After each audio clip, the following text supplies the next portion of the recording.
Oi, gente, bom dia. Então, hoje nós iremos discutir o último elemento das funções da administração, que seria o controle.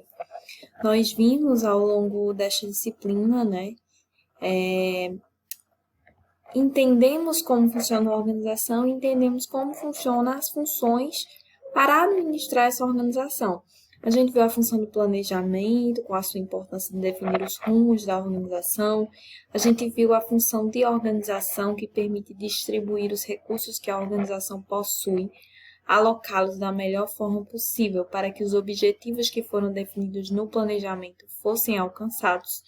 Vimos também a direção na aula passada, que é também sinônimo de liderança, no sentido de que funciona como um norte que orienta as pessoas no sentido das tarefas que elas precisam realizar.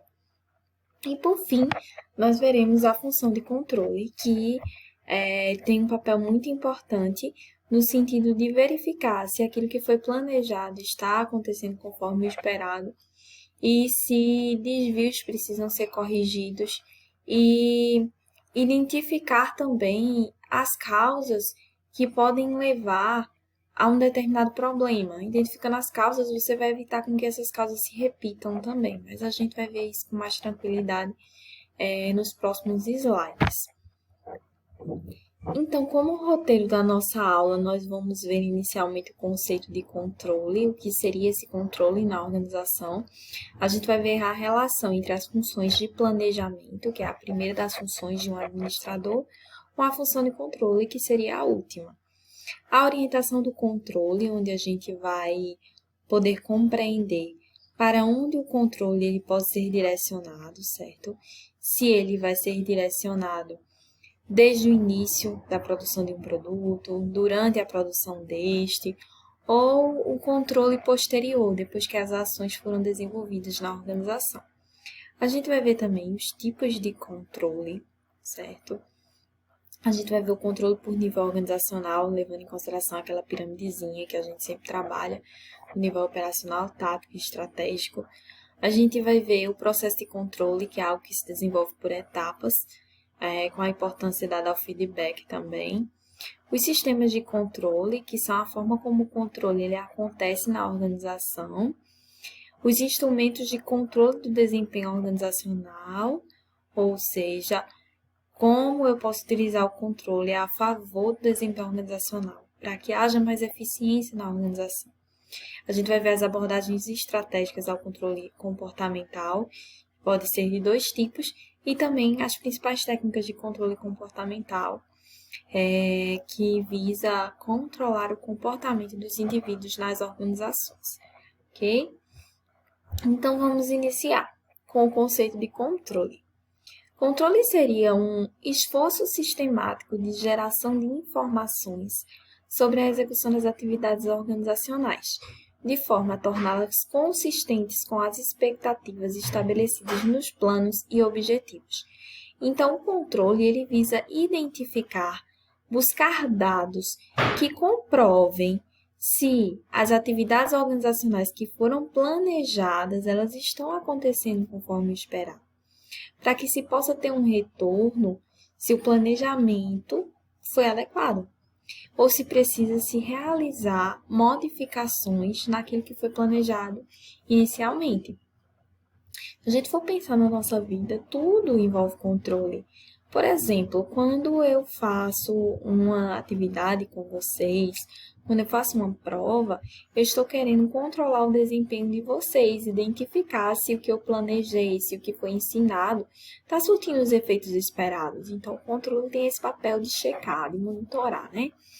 Então, para a gente entender o conceito de controle, a gente precisa entender dois elementos principais, que o controle ele pode monitorar as atividades e ele pode corrigir desvios.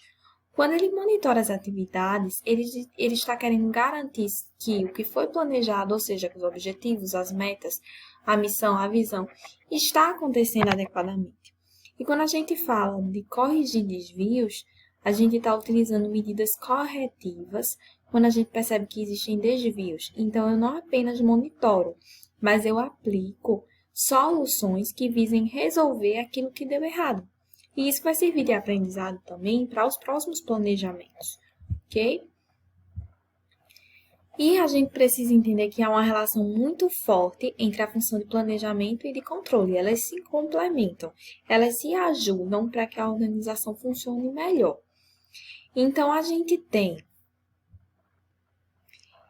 o planejamento, certo? Que quando a gente discutiu o planejamento, ele tinha a função de pensar antecipadamente, de você se precaver, de você pensar as coisas para que as pessoas pudessem ter um rumo, não fazer as coisas de qualquer jeito. Então, o planejamento ele define objetivos que permitem comparar o desempenho real com o desejado. Então, o planejamento ele define parâmetros, objetivos a serem alcançados. Com isso, as pessoas vão poder saber o que elas estão controlando, certo? Quando eu planejo, eu defino coisas claras que eu tenho a alcançar. Eu defino o que eu desejo alcançar. E o controle vai permitir identificar o que aconteceu na realidade, para que eu possa comparar o que aconteceu na realidade com o que eu desejava no planejamento. Já o controle, ele avalia o alcance dos objetivos e fornece informações que servirão de base a novos processos de planejamento. Ou seja, ele avalia o desempenho e ele também percebe se os desvios aconteceram e percebe-se o que é que pode se fazer com esses desvios. Então, acontece o que eu falei para vocês anteriormente. Isso gera aprendizado para o processo de planejamento organizacional. Por isso que essas ações, elas se complementam. E a orientação do controle? Como é que a gente vai entender essa orientação do controle? A gente vai entender através do controle de mercado, controle burocrático e controle de clã.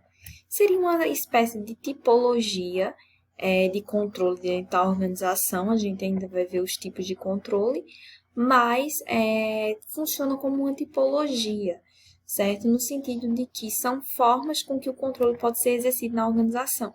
E não precisa ser apenas um, pode ser os 3, podem ser 2, certo? Mas vamos ver o primeiro deles.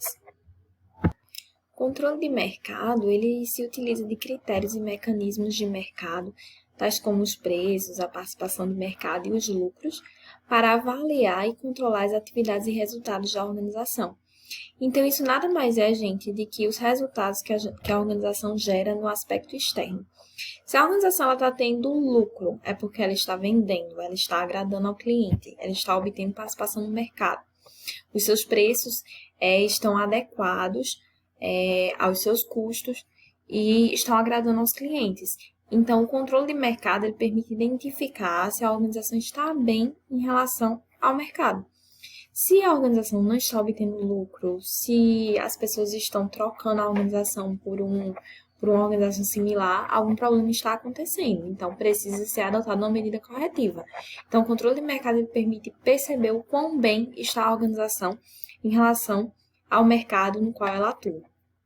Já o controle burocrático, ele é assegurado mediante autoridade e responsabilidade hierárquicas, fazendo uso de mecanismos administrativos e burocráticos, como regras, normas, padrões, políticas, procedimentos e orçamentos, para influenciar e avaliar o desempenho. Então, o controle burocrático é aquele feito através das regras que a organização possui, das suas determinações.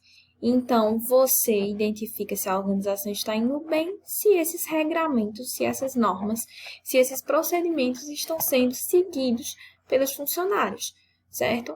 Tem organizações que não vão ter muito esse controle burocrático. A gente viu, por exemplo, que hoje em dia existem organizações distribuídas em rede, onde a hierarquia não é tão importante, onde a gente tem uma visão mais horizontalizada. Então, esses procedimentos claramente não terão tanta importância.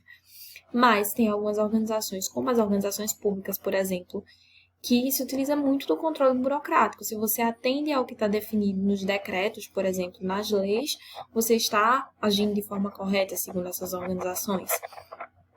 Mas a gente tem também o controle de clã. O controle de clã é assegurado pelo compartilhamento de valores, normas, crenças, rituais, tradições, expectativas e outros aspectos relevantes da cultura organizacional. Então, o controle de clã, ele é feito a partir do momento que você percebe que a cultura organizacional ela foi internalizada. Vocês lembram que a gente discutiu sobre cultura organizacional? E a gente viu a importância dela para que valores sejam compartilhados, para que as pessoas se sintam parte da organização. Então, quando as pessoas, elas internalizam a cultura organizacional, uma forma de identificar isso é através do controle de clã, certo? A gente vai ver também o controle por nível organizacional. A gente sabe, está careca de saber, que uma organização ela pode ser definida por uma hierarquia, que é formada por 3 níveis específicos, o operacional, o tático e o estratégico. Mas como é que funciona o controle em cada um desses estratos, em cada um desses níveis? O nível operacional, o controle ele se preocupa com as atividades e os processos operacionais, ou seja, o desempenho nas tarefas, se as pessoas estão fazendo as tarefas de forma adequada, reduzindo custos, gerando produtos adequados, então é uma preocupação muito grande com a forma como as coisas são realizadas. É uma preocupação com a eficiência e o consumo dos recursos. É uma preocupação bem taylorista, se a gente for pensar, bem da administração científica, como a gente viu lá nas aulas sobre a evolução do pensamento administrativo. Já no extrato intermediário, a gente tem o nível tático, né, onde o controle ele vai focar no desempenho das unidades ou áreas funcionais. Ou seja, aquela distribuição que a gente viu na departamentalização de recursos humanos, finanças, marketing, e não se preocupa com o desempenho de cada uma dessas funções organizacionais, certo? E uma preocupação também com a articulação delas para o desempenho organizacional, ou seja, o quanto elas se unem para isso. E o nível estratégico, o controle, ele vai se preocupar e identificar se a missão, que é a razão de ser da organização, se a visão, que é aquilo que a organização quer ser, as suas estratégias, ou seja, os meios que foram criados para que isso alcançasse, e os objetivos, eles estão sendo alcançados. E é uma preocupação muito grande com a orientação externa, por isso que está muito associada ao controle de mercado, tendo você identificar como a organização está sendo vista pelo público externo. E o foco no desempenho da organização como um todo, como é de se esperar quando a gente fala de nível estratégico. Há uma preocupação mais holística, ao contrário do nível tático e do nível operacional. E então entramos nos tipos de controle. Os controles eles podem ser do tipo preventivo, simultâneo, posterior ou feedback. O preventivo ele é uma modalidade proativa, ou seja, preventiva, que se antecipa aos problemas. Você busca determinar se existem problemas antes mesmo dos produtos começarem a serem produzidos. E quando eu falo produtos, estou falando de bens ou serviços, tá, gente? Então, por exemplo, inspecionar a matéria-prima que você vai utilizar para realizar um determinado produto, para fazer com que ele seja gerado, é um tipo de controle preventivo. Você se precaver para que problemas futuros não aconteçam. Então, isso é um controle. Mas eu também tenho o controle simultâneo. O controle simultâneo, ele é um controle reativo, ele não se precavê como o preventivo. Ele busca corrigindo os problemas no momento em que ocorrem. Então, é bem aquele de extintor mesmo de incêndio, né? Você apaga o incêndio no momento que ele acontece. Um exemplo disso é a supervisão das tarefas. Um supervisor que está no nível operacional, ele exerce muito o controle simultâneo de perceber se as pessoas estão executando as tarefas de forma adequada. E o posterior, o feedback, é aquele que acontece posteriormente. Busca avaliar o desempenho de uma atividade ou processo após a sua realização. Ou seja, quando o produto já foi gerado, certo? Quando ele já está com o cliente, por exemplo. Então, o posterior feedback acontece muito hoje em dia, quando você busca avaliar a satisfação do cliente, como acontece nos aplicativos de comida, por exemplo. Sempre que a gente recebe uma comida, chega uma mensagem para que a gente avalie se veio adequadamente. Então, isso você busca com o controle posterior identificar se houve desvios e identificar as causas desses desvios para que esses desvios não voltem a ocorrer, ok? E no próximo vídeo nós veremos como é que funciona o processo de controle, quais são as etapas envolvidas no controle.